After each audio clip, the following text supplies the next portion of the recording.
വളരെ പ്രധാനമായും ഇത്രയും കാര്യങ്ങളാണ് പൊതുവെ പറയാനുള്ളത്.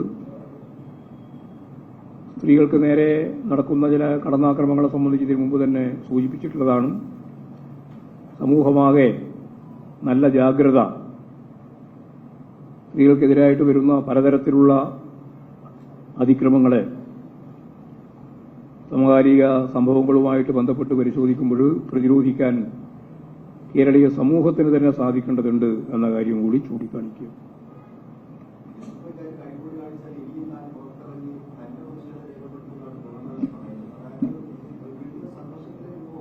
അല്ല, ഒരു സംഘർഷത്തിന്റെയും കാര്യമില്ല. ഇവിടെ കരിങ്കൊടി എല്ലാവരെയും കാണിച്ചിട്ടുണ്ട്, ഇനിയും കാണിക്കും. സമരത്തിന്റെ ഭാഗമായിട്ട് കരിങ്കൊടി കാണിക്കുന്നത് ഒരു തരത്തിലുള്ള ഉപേക്ഷിക്കേണ്ട ഒരു സമര പരിപാടിയാണ് എന്നും ഇതേവരെ ഞങ്ങളാരും തീരുമാനിച്ചിട്ടില്ല. മുഖ്യമന്ത്രിക്കെതിരായിട്ട് കരിങ്കൊടി കാണിക്കുന്നുണ്ടല്ലോ, ഇപ്പൊ എത്ര സ്ഥലത്ത് കാണിച്ചിട്ടുണ്ട്. കാണിക്കുന്നതിൽ കുഴപ്പമില്ല. പക്ഷെ ആത്മഹത്യാ സ്കോഡ് പോലെ അതിന്റെ മുമ്പിലേക്ക് ചാടുന്ന പ്രശ്നമാണ് അന്നും പറഞ്ഞത് ഇന്നും പറഞ്ഞത്. അതിപ്പോ ഗവർണറുടെ മുമ്പിലേക്ക് ചാടുന്ന ഒരു നിലപാട് വന്നാൽ അതിനെ ഞങ്ങൾ അംഗീകരിക്കുന്നില്ല.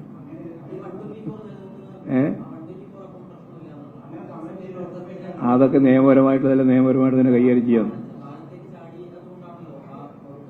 അതെ, അത് നിയമപരമായിട്ടുള്ളത് കൈകാര്യം ചെയ്യും. നമ്മളിപ്പോ പാർട്ടി ഉള്ള ഭാഗമായിട്ട് പത്രസമ്മേളനം നടത്തിയിട്ട് അത് പാടില്ല ഇത് പാടില്ല എന്ന് പറയേണ്ട പല കാര്യമുണ്ടോ? അതൊക്കെ നിയമപരമായിട്ട് കൈകാര്യം ചെയ്യും.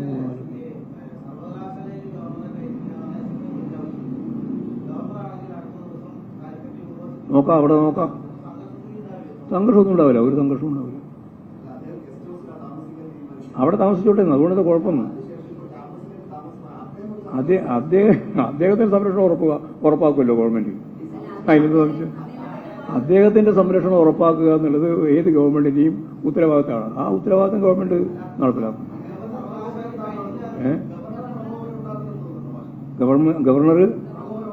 ഗവർണർ അടിമുടി പ്രകോപനല്ലേ? ഗവർണർ ഉണ്ടാക്കുമെന്ന സംശയം നിങ്ങൾക്കുണ്ട്? ആവശ്യം ഗവർണർ അടിമുടി പ്രകോപനം ഉണ്ടാക്കുകയാണ്. അതാണ് ഗവർണർക്ക് അതിനൊരു ലക്ഷ്യമുണ്ട്. അതാ ഞാൻ പറഞ്ഞു, 5-10 മാസമേ ഉള്ളൂ ഇനി. അപ്പോൾ അതിന്റെ തുടർച്ച എങ്ങനെയാണെന്നുള്ളതിനെ പറ്റി വളരെ ഗൗരവപൂർവ്വമുള്ള ആലോചന നടത്തിക്കൊണ്ടിരിക്കുന്നു എന്നുള്ളതാണ് ഇതിന്റെ എല്ലാം പിന്നിൽ കാണാൻ സാധിക്കുക. ആദേശസഭയ്ക്കാരോട് ചോദിക്കേണ്ടതാണ്. ഞാൻ പ്രതികരിക്കുന്നു മാത്രമേ പറഞ്ഞിട്ടുള്ളൂ.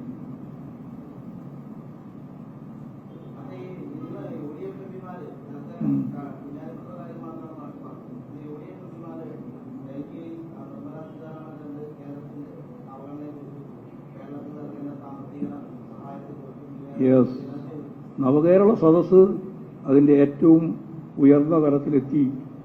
അതിന്റെ ഉദ്ദേശം ശരിയായി എന്നുള്ളതല്ലേ അത് കാണിക്കുന്നത്. ഇന്നലെ വരെ പറഞ്ഞതല്ലല്ലോ ഇന്ന് പറയുന്നത്. അത് നവകേരള സദസ്സ് രാജ്യത്തിന് മുമ്പിൽ അവതരിപ്പിച്ച ഏറ്റവും പ്രധാനപ്പെട്ട മുദ്രാവാക്യം നന്നായിട്ട് ഏശി എന്നുള്ളത് തന്നെയാണ്. അതിനങ്ങനെയാണ് നിങ്ങൾ എഴുതേണ്ടത്.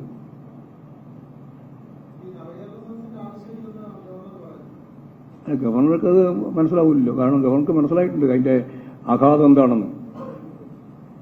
അപ്പൊ സ്വാഭാവികമായിട്ടും ഗവർണർ അങ്ങനെയല്ലേ പറയാ.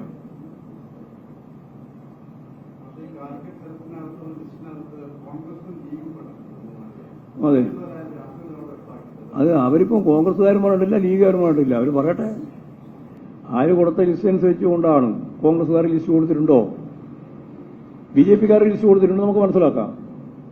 അതിന് പുറമെ ലീഗുകാരും കോൺഗ്രസ്സുകാരും ഒക്കെ ലിസ്റ്റ് കൊടുത്തിട്ടുണ്ടോ എന്നുള്ളത് അവർ പറയേണ്ടതാണ്. ഞങ്ങളത് പറഞ്ഞുകൊണ്ടേയിരിക്കുന്നുണ്ട്.